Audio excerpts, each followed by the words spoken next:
¿Del cielo o del mundo? Bueno, este es un poco, ¿no?, el título de la reflexión. ¿Del cielo o del mundo? La Virgen María se presentó el 13 de mayo de 1917, ¿no?, ante los tres pastorcillos, Lucía, Jacinta y Francisco, y cuando Lucía le pregunta, ¿de dónde es usted?, la Virgen le responde, del cielo. Podría parecer, en una primera aproximación, que los niños le hacen la pregunta meramente en el sentido geográfico del término, ¿no? Como si le preguntasen, ¿es usted de por aquí cerca? Algo así, ¿no? O viene de lejos. No, pero no es así la cosa. Me parece arriesgado intuir que Lucía preguntaba sospechando que esa mujer no era de este mundo.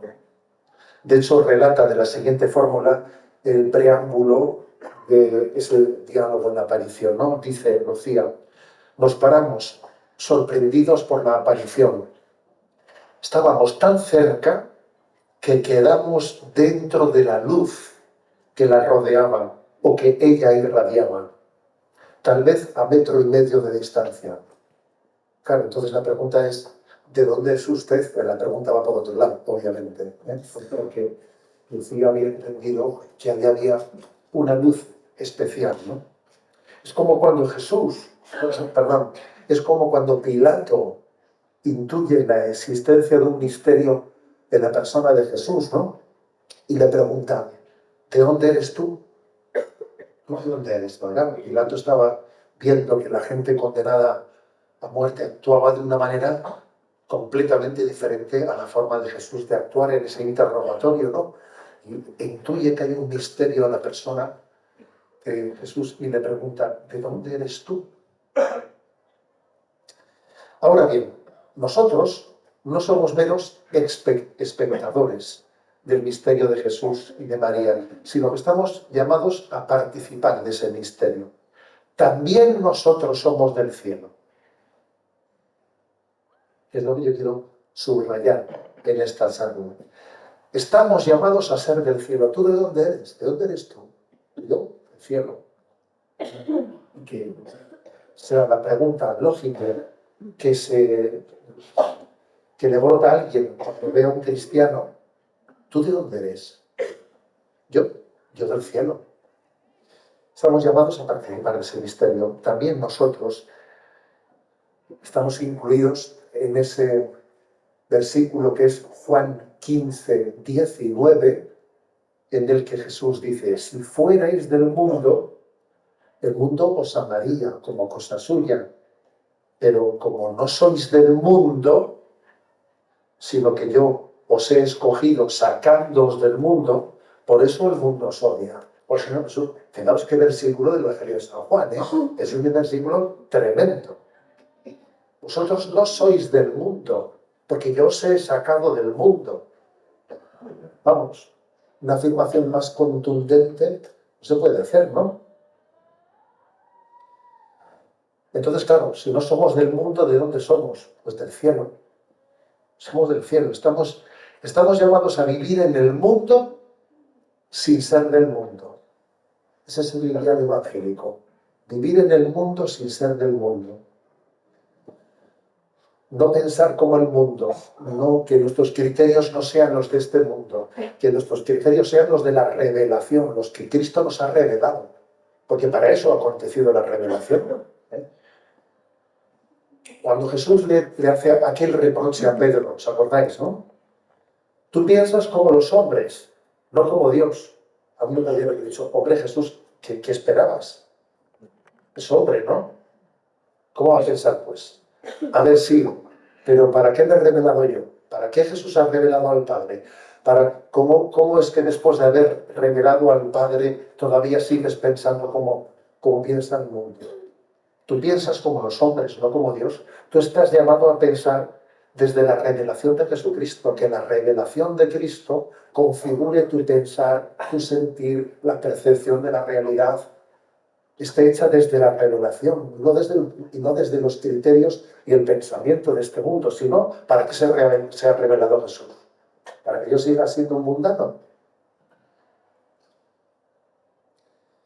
Es decir, que Jesús ha venido para que podamos ser del cielo, no solo para que podamos ir al cielo. A ver si me explico esta expresión. Obviamente tenemos que ser del cielo para ir del cielo, pero es que no es ir al cielo sin ser primero del cielo, es ser del mundo y luego ir al cielo. No, eso no puede ser. Eso no puede ser. Ir al cielo hay que ser del cielo. No puede ser es que yo soy del mundo y luego voy al cielo. A ver, imposibles no, eso es una contradicción in terminis. Jesús ha venido para que nosotros seamos del cielo, no solo para ir al cielo.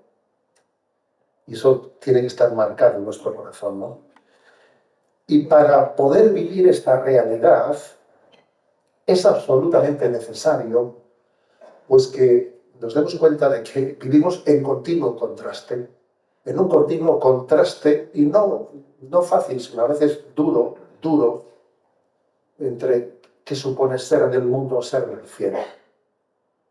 Vamos, aquello que San Ignacio de Loyola, sus ejercicios espirituales, designa con la meditación de las dos banderas. Hay dos banderas, señores. La bandera del mundo y la bandera de Jesucristo. ¿Tú a cuál de las dos banderas te apuntas? ¿Bajo cuál de las dos banderas estás sirviendo? Entonces eso esta es la clave, es la clave. Por eso esta reflexión del cielo o del mundo está muy ligada a la reflexión de las dos banderas de San Ignacio. Y no porque a San Ignacio se le ocurriese, no, se le ocurrió a San Ignacio en el siglo XVI, que no, porque es que eso viene en el Evangelio. El Evangelio está lleno de referencias a la incompatibilidad de los dos caminos, del camino del mundo y del camino de Jesucristo. Jesús dice, por ejemplo, en el Evangelio, el que no está conmigo está contra mí. No podéis servir a dos señores. Si sirves a uno, te olvidarás del otro. El que quiera seguirme, que se niegue a sí mismo, que coja su cruz y que me siga. El que busque su vida la perderá. El que la pierda por mí, si al maestro le han perseguido, también te perseguirá a ti. Mirad que os envío como ovejas en medio de lobos. A ver, el Evangelio está lleno de expresiones en las que se subraya la contraposición entre el camino del mundo y el camino de Jesucristo. Está lleno. No es que sea, no hay un versículo, no. Es un hilo conductor que lo tapa, que lo llena todo, ¿no? O de Cristo o del mundo. Jesús no jugó a hacer pues componendas. Jesucristo no fue un moderador de pluralismos, fue un maestro de la verdad. A ver, sino de qué evangelio estamos hablando. Vamos a hacer un punto intermedio, ¿no? Venga, ni para ti ni para mí, ni soberbia, pero ni tampoco humildad, ¿no? Sino un poco, pues, un sentido crítico, una dignidad propia, ¿no? A ver, no. Ese no es el estilo de Jesucristo, ¿eh? Él no está haciendo esas falsas componendas, ¿no? Entonces, el Evangelio claramente nos habla de las dos banderas y tenemos que ser conscientes de que la mundanidad se infiltra más allá de nuestra capacidad de percatarnos de ello. Y hay que estar atentos a eso. Y a veces, recuerdo que nuestra madre, cuando hacía un poco así la limpieza de casa, decía, es increíble cómo se mete el polvo, pues si están las ventanas cerradas, ¿eh? Bueno, pero por algún sitio entra el polvo aquí, ¿no? Pues con la mundanidad pasa exactamente así. A ver, ¿por dónde ha entrado la mundanidad? Bueno, pues ya te digo yo que ha entrado. Ya ha entrado, pero ha entrado en la vida de José Ignacio, ¿me explico? O sea, o sea, el que se crea que la mundanidad, que uno es, que está plenamente libre de que la mundanidad esté configurando su vida, está totalmente equivocado. Es el Evangelio de la cizaña y del trigo. Y dicen, ¿quién es nuestra cizaña? Pues alguien la ha sembrado. Pues está aquí creciendo cizaña a lo del trigo. Y eso ocurre en la vida de todos nosotros. Porque la mundanidad tiene una gran capacidad de infiltración. Yo he utilizado mucho esa expresión de que este cambio cultural de secularización que está ocurriendo, ¿no?, en nuestro tiempo, pues se produce de una forma, bueno, últimamente mucho más rápida, por cierto. Últimamente ya es difícil disimularlo. Pero se ha producido en el último siglo una deriva de secularización que al principio no se notaba tanto. Al principio no se notaba. Y entonces era como si a los peces les cambian el agua de la pecera sin que se den cuenta que les han cambiado el agua de la pecera, ¿verdad? Si me han cambiado el agua de la pecera y yo no me entero, estoy nadando en suelo y esto no es agua, es otra cosa. Pero eso ha acontecido sin que tú te enteres, ¿no? Por eso, esta reflexión que hacemos es una llamada de atención a cómo está nuestro corazón, cuáles son nuestras disposiciones interiores, las intenciones ocultas, ojo, intenciones ocultas, que a veces anidan en nosotros intenciones ocultas, y yo quiero ser del Señor, pero al mismo tiempo, pues también estoy sirviendo a este mundo. Por eso, esta reflexión del cielo o de la tierra es muy importante. La teología espiritual de la Iglesia habla de que hay tres enemigos del alma: mundo, demonio y carne. Yo me voy a fijar especialmente en esta reflexión en lo primero, en el mundo, aunque alguna cosa diremos al final sobre el demonio y la carne. El influjo que tiene el mundo en nosotros, el influjo tan fuerte que tiene, del cual tenemos que ser conscientes. Porque si no eres consciente de ello, pues difícilmente vas a tener capacidad de resistencia, ¿no? El hombre carnal, o sea, el hombre que no es santo, depende mucho más del mundo de lo que él se imagina. Y vive casi sujeto a él, en su modo de pensar, de sentir, de hablar, de hacer. Por ejemplo, el peso de las modas es tremendo en él. Si no está en la moda, se siente ridículo. Se siente ridículo. Y el peso de la moda en nosotros puede tener un influjo muy grande. Esto es así. Y eso también pasa en cuanto a los valores de vida, por ejemplo. Por ejemplo, lo que se llaman pecados de época. ¿Qué significa pecado de época? Pecado de época es aquel que acontece en un tiempo histórico determinado sin que, por el influjo cultural en el que están inmersos, los habitantes de ese tiempo y de ese lugar lo perciban. Es un pecado de época. Por ejemplo, durante muchos siglos se vivió la esclavitud. Oye, a nadie le parecía que eso fuese pecado. Bueno, quizás pecado es si te pasas un poco con el esclavo, ¿no? Pero bueno, si no te pasas mucho, pues tampoco está tan mal, ¿no? O sea, ojo, existen pecados de época que durante bastantes siglos nos hemos comido como patatas o de la esclavitud, ¿no? Otro pecado de época es, pues, el aborto, que puede parecer que es un derecho de la humanidad, pero bueno, estás hablando de matar a tu hijo. Y eso es un eclipse, ¿no? Un pecado de época es un eclipse en la conciencia moral colectiva de un pueblo en determinadas materias. ¿Y eso cómo se explica? Porque el influjo del mundo en ese contexto cultural es tan fuerte, que llega a eclipsar la capacidad de la conciencia de discernir. Eso a nivel global. De no ser que los hijos de ese tiempo, que siempre los ha habido, han dicho: un momento, mi conciencia se guía desde el Evangelio, no desde el influjo cultural de este tiempo. Y entonces sí, a ese no le colarán, ni le colarán lo de la esclavitud, ni le colarán lo del aborto, ni le colarán nada, porque su punto de referencia es la revelación, no es el influjo cultural de nuestro tiempo, ¿no? Que decía Chesterton, ¿no?, que el cristianismo es el único que puede liberarnos de la esclavitud de ser hijo de tu tiempo. Porque claro, es una esclavitud ser hijo de tu tiempo. Yo soy hijo de Dios, no soy hijo de mi tiempo. Yo vivo en este tiempo, pero no soy hijo de este tiempo, soy hijo de Dios. El cristianismo es el único que puede liberarme de la degradante esclavitud de ser hijo de tu tiempo o hijo del lugar en que has nacido. Entonces, pues que nos quede claro que el influjo es muy fuerte, ¿no? San Pablo dice, vivíamos esclavizados bajo los elementos de este mundo. Entonces, ¿qué ocurre? Que el deseo de agradar,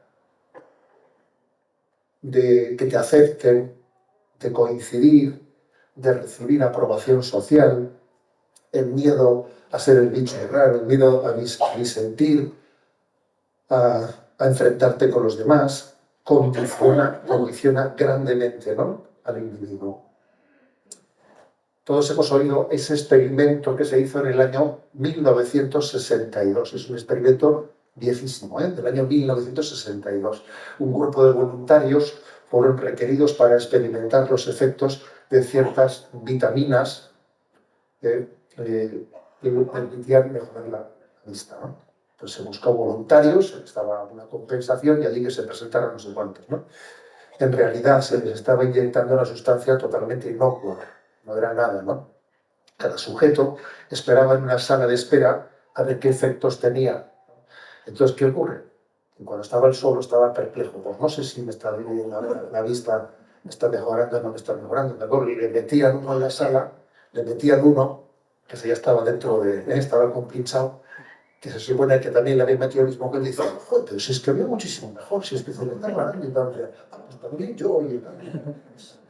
Y luego metían a otro y dicen, estoy viendo mucho más borroso, y el otro dice, pues es verdad, yo también estoy viendo. A ver, es un experimento, es un clásico de la psicología, del año 1962. En ese experimento que se hizo allí quedó patente nuestra vulnerabilidad. A ver, somos súper vulnerables. Dependiendo de lo que tengas a tu alrededor, tú tienes un peligro de pensar como los que piensan, de decir lo que dicen los que están alrededor tuyo, tremendo. Tremendo. Porque somos muy vulnerables, ¿no? Y de un modo semejante, ¿no?, la psicología social habla de incluso normas conductuales que la sociedad espera de nosotros. Y en determinada cultura, pues si yo he tenido el fallecimiento de un ser querido, se espera de mí que llore y que me rompa como una plañidera y que exprese el dolor a tope, ¿no? Ya está. Pero si estoy en otra cultura, tengo que mantener el tiempo y los hombres no lloran, ¿sabes? ¿No? O sea, a ver, y dependiendo de qué sitio tengo que actuar de una manera o de otra, y tú generalmente te adaptas a eso. Te adaptas a eso, ¿no? Y todos estos hechos nos tienen que dar mucho que pensar a nosotros, nos tienen que dar mucho que pensar. Porque claro, aquí uno ve esto y dice, si somos tan vulnerables al influjo de los demás o del ambiente, la pregunta es, ¿tendrá el cristiano suficiente libertad ante el mundo para pensar y actuar desde la originalidad del Evangelio? Ostras, ¿eh? Quiere decir que la pregunta hay que hacerla y hay que tomársela en serio. Por eso es tan importante la predicación de la palabra. La predicación de la palabra. Una y otra vez tenemos que predicar y acoger la predicación para que se abran mis ojos de que posiblemente el influjo del mundo esté siendo en mí más serio de lo que yo pienso. Y por eso es tan importante leer la vida de los santos. Porque lo normal es eso, la vida de los santos. Y yo a los chavales, cuando les visito, que estoy haciendo ahora visitas pastorales y se van visitando colegios, pues siempre les hago una pregunta, ¿no? A ver, ¿quién me dice de vosotros qué diferencia hay entre lo normal y lo corriente, ¿no? Todo el mundo se mira y dice, ¿lo normal y lo corriente? Pues eso, ¿no? Sinónimos, ¿no? Y les digo que no, que lo normal y lo corriente no son sinónimos, Y les digo, a ver, ¿vosotros creéis que es corriente que los jóvenes, pues el fin de semana, desfasen, beban, fumen y se queden hechos polvo? ¿Eso es corriente? Sí. ¿Es normal? No, no es normal, es corriente. ¿Y vosotros creéis que un cristiano será normal que si la Virgen es su madre, reza el rosario todos los días y viva unido a su madre? ¿Eso es lo normal? Pues sí, pero ¿es corriente? No, corriente no. A ver, entonces, de esta distinción, yo tengo un profesor que me dijo, a ver, de saber distinguir entre lo normal y lo corriente te va la vida, te va la vida. Nosotros tenemos que ser normales, no corrientes. Jesucristo ha venido para que seamos normales, no corrientes. Es una, ser normales, que es pues para que vivamos según la voluntad del Padre. Estamos llamados a ser normales, no corrientes.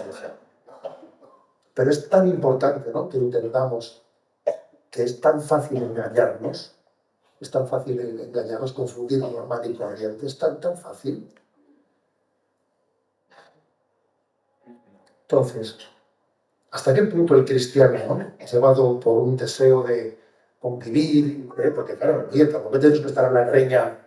O sea, a ver, un cristiano no tiene que ser un antipático con los demás, porque, o sea, yo no estoy con esto diciendo, como el influjo del mundo es contrario, entonces lo que tenemos que ser es unos antipáticos con los demás, para que no se acerque nadie, y meternos en un castillo, y allí, pues como hacen algunas sectas, ¿no? Nos vamos a no sé qué sitio y vivimos allí. No, ese no es el ideal del Evangelio, ¿no? Estamos llamados a vivir en el mundo sin ser del mundo, ¿no? Pero las preguntas es normal que nos hagamos. ¿Hasta qué punto el cristiano, llevando de ese deseo de convivir con los demás, tendrá que aceptar los roles sociales, ¿no?, que configuran un ambiente? ¿Tendrá la fuerza del espíritu necesaria para, cuando sea necesario, ser un disidente? Porque a veces hay que ser un disidente, porque si no eres un disidente, al final te han fagocitado. ¿Cómo poder ser cariñoso y cercano y al mismo tiempo libre y disidente cuando hace falta? ¿Cómo conseguir eso? Que uno sea cariñoso, cercano, que no sea un antipático, pero al mismo tiempo sea libre en su criterio, en su juicio, y sea capaz de disentir cuando hay que disentir, en la caridad. O eso es solamente el Espíritu Santo nos puede dar ese don.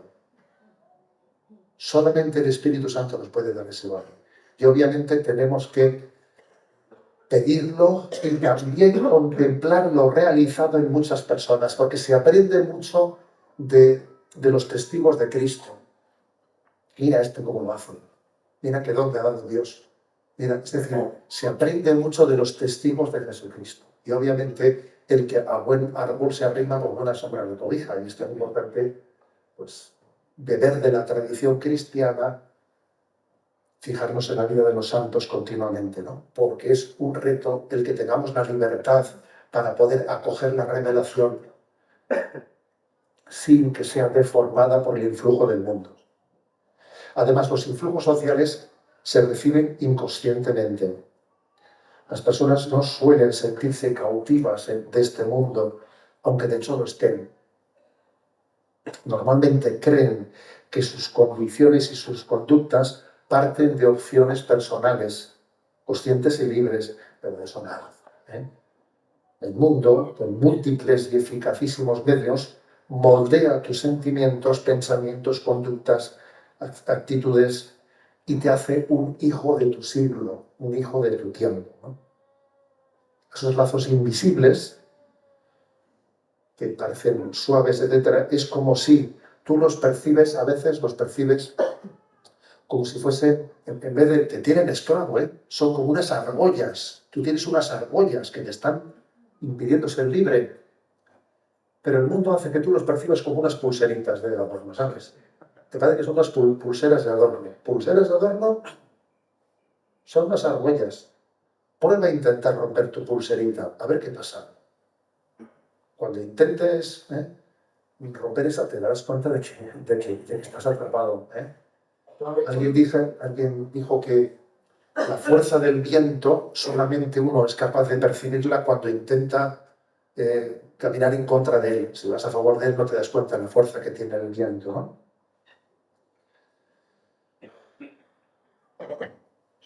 Pues bien, voy a decir una cosa más, porque alguno diríamos, yo estoy insistiendo en ese conformismo, etcétera, ¿no? No, pero hoy en día hay mucha gente rebelde. Un momento. El conformismo y la rebeldía pueden ser dos manifestaciones aparentemente opuestas de la misma mundanidad. De la misma mundanidad.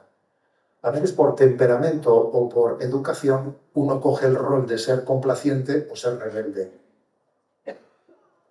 Pero tu punto de referencia es la mundanidad. Dependiendo del oportunismo, de la moda. Entonces, el hombre que no ha alcanzado la santidad se suele afiliar, no se afilia al conformismo y otro se afilia a la rebeldía. ¿De qué se habla? Que lo pongo. Pero en el fondo lo tuyo es la mundanidad. Y el que va de conformista, que lo que digan los demás es lo que pienso yo, es por mundanidad. En el fondo estas dos posturas se asemejan mucho, ambas son gregarias y están formuladas automáticamente en forma reactiva o de aceptación de la mundanidad. Pero en el fondo es mundanidad lo que dijo. Sin el auxilio de Cristo no se alcanza la verdadera libertad interior. La perfecta y creativa libertad de Jesucristo. Ayer en el viaje para aquí, pues aproveché el vuelo y escribí un articulito, que espero que se publique el miércoles de ceniza, y en él hablé del tema de la adicción a la pornografía, que quizás es una oportunidad que comenzamos a tener, una oportunidad en la que la sociedad puede llegar a percatarse de cómo las aparentes banderas de libertad, en el fondo, son un puro engaño y están escondiendo la esclavitud. O sea, a veces es como si al maligno se le escapase un poco, ¿no? Se le ha ido un poco, se le ha ido la rosca, y entonces es como si quedase patente la falta de libertad en la que el mundo, de la que el mundo es objeto, ¿no? Por ejemplo, ¿no? Parece como si estuviésemos en un momento en nuestra sociedad en el que podemos percatarnos de que cuando la sexualidad se desliga del amor, automáticamente comienza a convertirse en una práctica adictiva que le quita libertad al hombre. O sea, parece como que hay elementos para percibirlo, pero vamos a ser claros, son pequeños destellos. Luego viene el gobierno y dice, bueno, hagamos una app, vamos a hacer una app pues para que los menores de edad, los menores de edad, ¿no? Los demás sí, ¿no? A ver, vaya autoridad moral vamos a tener, vaya autoridad moral vamos a tener, ¿no? Eso es como el padre, ¿no? Que con un porro en la mano le dice a su hijo, como me entere que coges un porro, a ver, que tienes un porro en la mano, o sea, ¿qué autoridad moral vas a tener tú para decirle nada a nadie, ¿no? Bueno, pero quizás sean así, parece que acontece de vez en cuando, pues eso, ¿no? Crisis como esta que está aconteciendo con la pornografía, que son oportunidades para que nos demos cuenta de que el influjo mundano es tremendo. Bien, ¿dónde está el problema de fondo? A ver, el problema de fondo está, sobre todo, en la famosa autoestima. A mí me ha llamado profundamente la atención que en estas visitas que estoy haciendo a los colegios suelo tener también un encuentro pues, con profesores, con todos los chicos, los alumnos y también con los padres de familia, ¿no? Entonces, los que preparan un poco los encuentros suelen ofrecer a los padres distintos temas de los que quisieran ustedes que les hablase el obispo. Pues para que así después haya un poco más de atención. A ver, elijan ustedes el tema de que les gustaría que el obispo les hablase más. ¿Sabéis cuál es el tema estrella del que pide la gran mayoría? De todo un elenco que se les da, ¿no? El tema estrella es cómo ayudar a nuestros hijos a quererse. Eso a mí me sorprendió. Cómo ayudar a nuestros hijos a quererse. Es decir, que existe una conciencia muy evidente de que la vulnerabilidad que tenemos, si no tenemos una autoestima fuerte, claro, pues eres súper vulnerable. ¿No? Claro, en esto, ciertamente, la crisis se manifiesta, ¿no? En esa petición de una charla sobre ese tema. Yo no me imagino que mi madre necesitase una reflexión sobre cómo ayudar a nuestros hijos a quererse. A ver, en un momento que a nuestros padres no se les ocurría eso. Esto es propio de un tiempo en el que lo tenemos todo y resulta que no tenemos nada. No tenemos nada y no nos queremos a nosotros mismos. Es decir, el problema está en cómo fundamos nuestra autoestima. Si yo no fundo la autoestima, si yo no la fundo en que Dios me quiere,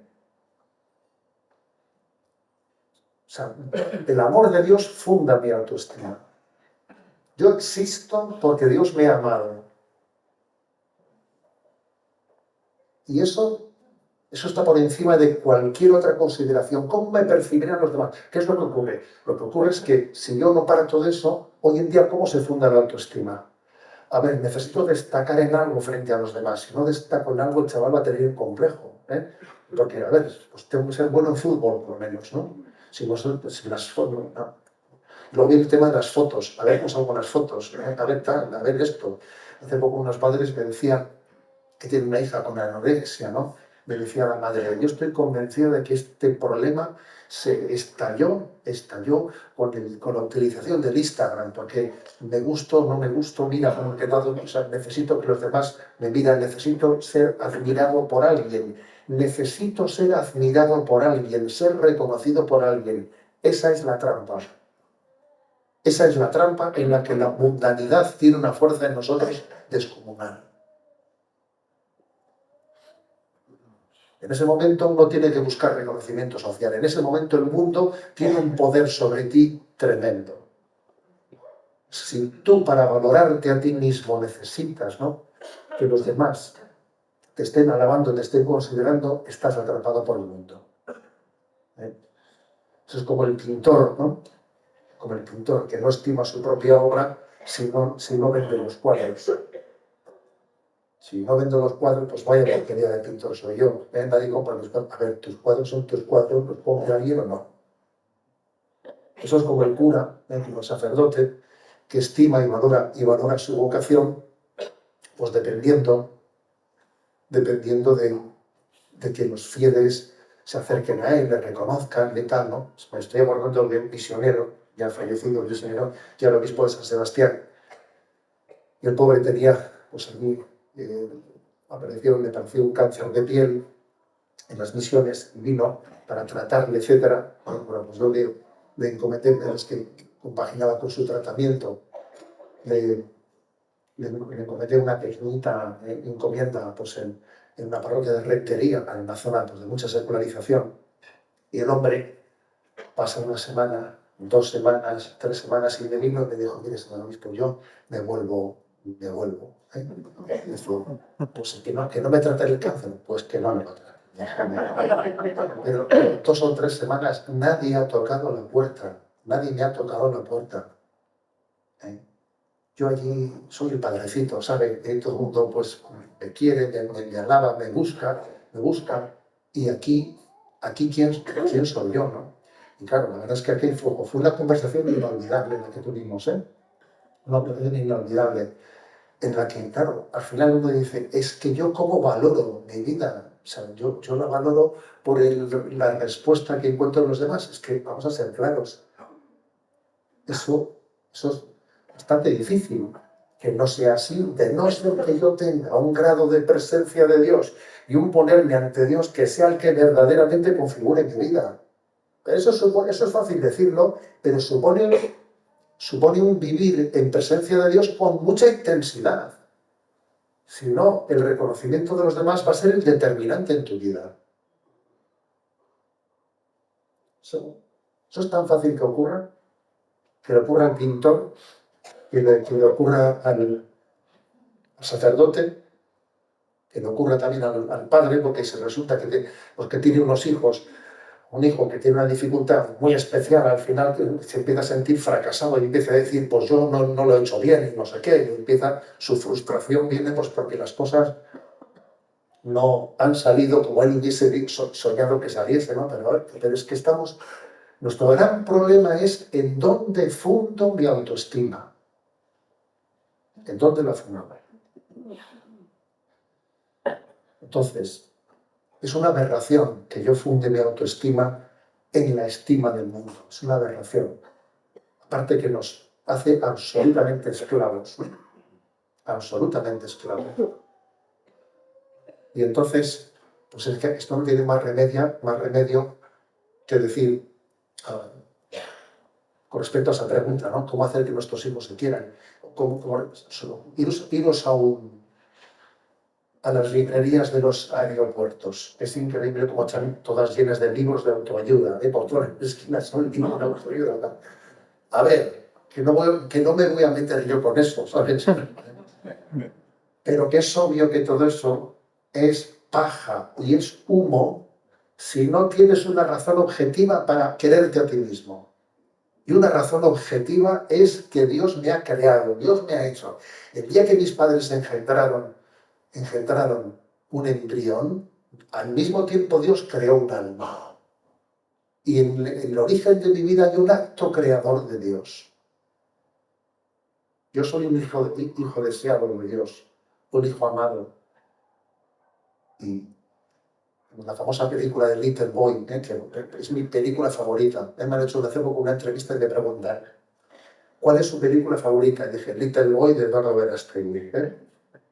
Si no la habéis visto, no dejéis de verlo, porque, claro, tiene el niño es bajito, es pequeñito, tiene todos los boletos para acomplejarse, porque tiene un bullying, entonces se meten con él, pero ojo, tiene un padre del cual se puede sentir orgulloso, ¿sabes? Para superar todo tipo de complejos, Y entonces el padre va y le dice al niño, a ver, tú mírate de la cabeza para arriba, no de la cabeza para abajo. Y entonces el chaval dice, ostras, pues vale, O sea, lo he entendido, lo he entendido. Entonces, esta es la clave, ¿no? Sin ella el flujo del mundo es tremendo. Para que Dios nos renueve, para que Dios nos santifique, es necesario que nos desmundanice. No se puede uno santificar sin haberse desmundanizado, que es lo que decía yo antes. No puedes ir al cielo sin ser del cielo, eso no puede ser. La santificación supone la desmundanización. En la tradición cristiana se habló de que la vida espiritual tenía como 3 fases, ¿no? La vía purificativa, la vía iluminativa y la vía unitiva. Purificativa, iluminativa y unitiva. Es que algunos quieren la iluminativa sin la purificativa, eso no existe. No existe. Entonces nos tenemos que tomar en serio, ¿no? la desmundanización.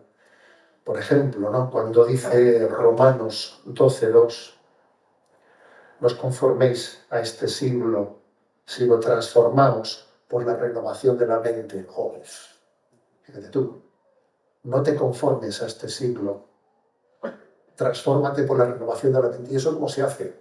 Recibiendo la palabra de Dios, empapándonos de la palabra de Dios. Que la Sagrada Escritura sea mi escudo, que el catecismo de la Iglesia Católica configure mi pensamiento, que la doctrina social de la Iglesia me ayude a discernir qué es conforme al querer de Dios, qué es contrario al querer de Dios. Que yo viva en continuo discernimiento, ¿no? 1 Corintios 7:23. No os hagáis siervos de los hombres. Fíjate tú, no os hagáis siervos de los hombres. San Agustín dice, ¿no?, que es muy distinto amar al hombre, al prójimo, o esperar en el hombre. Dice, y tan distinto es que Dios manda lo primero y prohíbe lo segundo. Dice eso dice San Agustín. Dice, y tan distinto es que Dios manda lo primero y prohíbe lo segundo. Dice, no pongas tu confianza en el hombre, tú pon tu confianza en Dios. La confianza que tenemos entre nosotros está fundada en Dios. Esta es la clave, ¿no? Esta es la clave de las 2 banderas. Decía que me iba a centrar así más específicamente en el mundo, pero que también voy a decir algo sobre el demonio y la carne, porque es cierto que esos 3 enemigos, mundo, demonio y carne, no actúan desconectados entre los 3. A ver, vamos, esos tres enemigos de facto actúan de una manera conjugada. La famosa película esta de Nefarious, que se está ahora pues un poco extendiendo y visualizando, ¿no? Obviamente no ilustra cómo son las posesiones. Me ha escrito un exorcista, y como yo había animado a ver la película y diciendo que me parece muy interesante, y me ha escrito un exorcista diciéndome al señor obispo que es que me parece que esa película, da una imagen distorsionada de lo que son las posesiones. A ver, por supuesto, las posesiones no son así. Con el demonio no se habla de esa manera, como si fuese una conversación. A ver, eso no es así. Eso jamás ha sido así. Esa película no es interesante en ese sentido de que ilustre que no tienen lugar las posesiones. No. El demonio no cuenta tanto que va a contar, todo lo contrario. Pero lo interesante de la película es que ilustra cómo el demonio campa a sus anchas gracias a la introducción del pensamiento mundano. Diciendo, aquí, bueno, pues eso, ¿no? Por ejemplo, se lo pasa con un cura secularizado, ¿sabes? Se lo pasa con una mujer. Le dice, mira, aquí viene el cura ahora que no cree en el demonio. Madre mía, si lo digo haber sabido, te invito antes, ¿sabes? Se lo pasa con un vagonero. Se lo pasa con un vagonero. Y claro, o sea, enfatiza, pues, cómo, por ejemplo, esa supuesta libertad del hombre, ¿no? O esa falsa imagen ética, es toda mentira. Tú a tu madre te la has quitado de encima con la eutanasia a quedarte con tu dinero, y tú a tu novia la has llevado a abortar, que está abortando ahora, pensando ya es decir, es magnífica la película en cuanto subraya el pensamiento mundano relativista, en el que obviamente el maligno se mueve pues como un Pepe por su casa, ¿no? No existe lo objetivamente bueno ni lo objetivamente malo, no existe. Hemos celebrado el 30 aniversario, el verano pasado, el 30 aniversario de Veritatis Splendor, aquella encíclica de San Juan Pablo II en la que se enfatizó la existencia de un mal objetivo, de lo que se llama intrínsecamente malo, ¿no? Y es que hoy en día es más importante que nunca hacer esa afirmación. En cuanto a la carne, por otra parte, eso en cuanto al influjo del demonio, que obviamente el influjo del demonio quiere que el mundo piense mundanamente, ¿no? Y en cuanto al influjo carnal, en este momento se está dando una conexión plena entre lo mundano y lo carnal, porque el deseo, ¿no? O sea, el que alguien conduzca sus decisiones, sus opciones por su deseo carnal, pues podríamos decir que es propio del influjo del mundo, no tanto del mundo del demonio, sino de la carne, ¿no? Pero es que en este momento se está produciendo una deriva ideológica en la que el deseo reivindica ser un derecho y ser una ideología.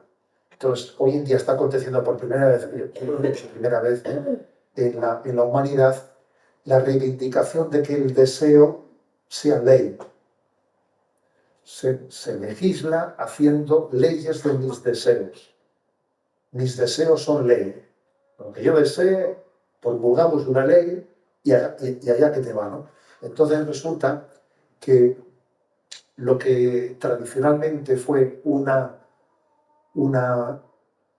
tentación de la debilidad de la carne, comienza al mismo tiempo a ligarse con una tentación de la soberbia del espíritu, de pretender que ese deseo se convierta en derecho. En definitiva, ¿no?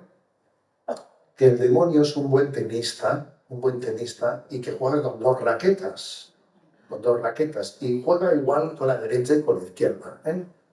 Y que claro, una raqueta es el mundo y otra raqueta es la debilidad carnal, pero que quizás en este momento se están conjugando, ¿no?, estas tentaciones de una forma muy especial. Se está conjugando lo que antes distinguíamos muy claramente, que era la tentación carnal, del influjo del mundo, de la tentación soberbia del demonio, esas distinciones que hacíamos anteriormente, y no digo que no, se pueden hacer actualmente, cada vez estamos viendo cómo confluyen de una manera más compenetrada. Más compenetrada. En resumen, señores, ¿del cielo o del mundo? Del cielo, me explico. Del cielo, somos del cielo. Somos del cielo. Jesucristo ha venido para que podamos vivir en esta vida siendo del cielo. Se ha revelado, se nos ha mostrado, nos acompaña.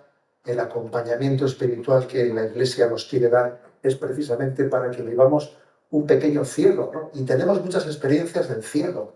Por ejemplo, ¿acaso nuestro encuentro aquí no es una experiencia del cielo? ¿Acaso vuestra vida familiar